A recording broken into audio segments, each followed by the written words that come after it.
Hello trig students. Today I'm going to make a short video here about how to graph cosine. And just as a reminder, the generic form of cosine is a cosine bx plus c plus d. Just like our sine function, except instead of sine, it's cosine. And it turns out most of the process is going to be the same as graphing sine as well. So we're going to start by finding the period, which is 2 pi divided by b. Alright, so that's going to be 2 pi divided by 3, or 2 pi thirds. And then we set up the interval the same way we did with sine. So we take the argument and set that less than or equal to 2 pi, between 0 and 2 pi. And then you're solving for x in the middle. So I'm going to add pi to both sides.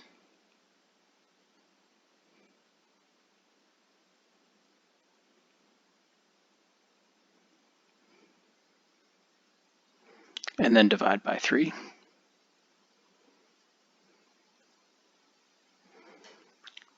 So the interval on which that we're going to graph this cosine function is pi thirds to pi. And then we need to take the size of that interval and divide it by 4.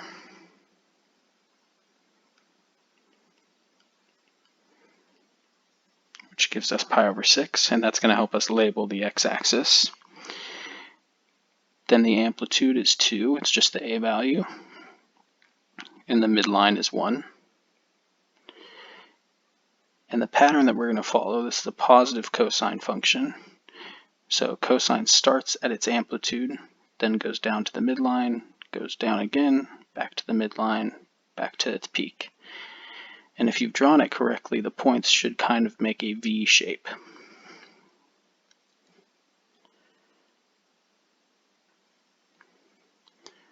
Okay, we're going to start our graph at pi thirds, and then we're going up by pi over 6 each time.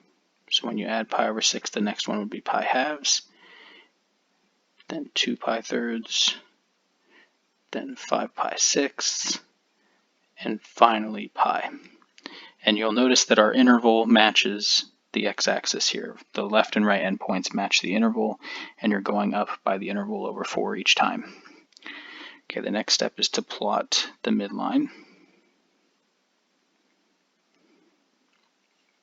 And we are going to start the amplitude above the midline. So I'm going to go up 2 from the midline, then down to the midline, then down 2. Let me move that 2 pi thirds. Whoops, let me move this 2 pi thirds here. Okay, so we go down 2, back to the midline, and then up 2 again. So there's a graph of one period for 2 cosine 3x minus pi plus 1. So that's how you'd graph a positive cosine function. Let's look at a negative cosine function. So we're going to start with the period, which is 2 pi divided by b, or 2 pi divided by 1/2, which is 4 pi. Then we're going to find our interval by setting the argument between 0 and 2 pi. And then you're solving for x in the middle of the interval we're creating. So we're going to add pi halves to all sides.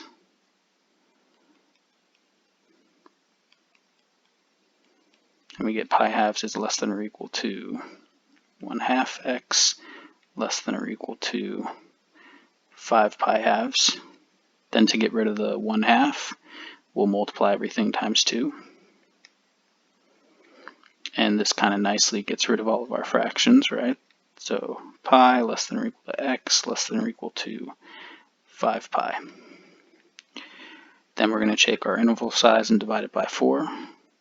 So that would be 4 pi over 4, or just pi. Then we have an amplitude of 1, because a is equal to 1, and we have a midline at -1. And since this is a negative cosine function, it's going to have the reverse pattern of positive cosine. So you're going to start at the amplitude beneath the midline, and then go up twice and down twice again to get that V shape that cosine has.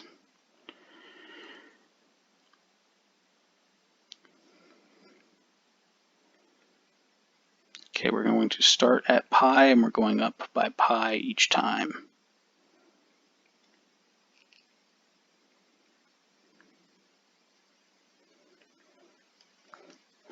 And you're just going until you hit that endpoint for the interval.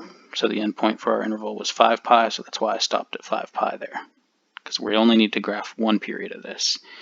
And then let's draw the midline at -1.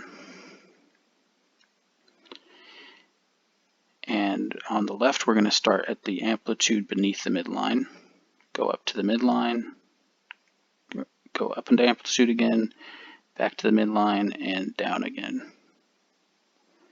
So there's a graph of one period of negative cosine 1/2 x minus pi halves minus 1.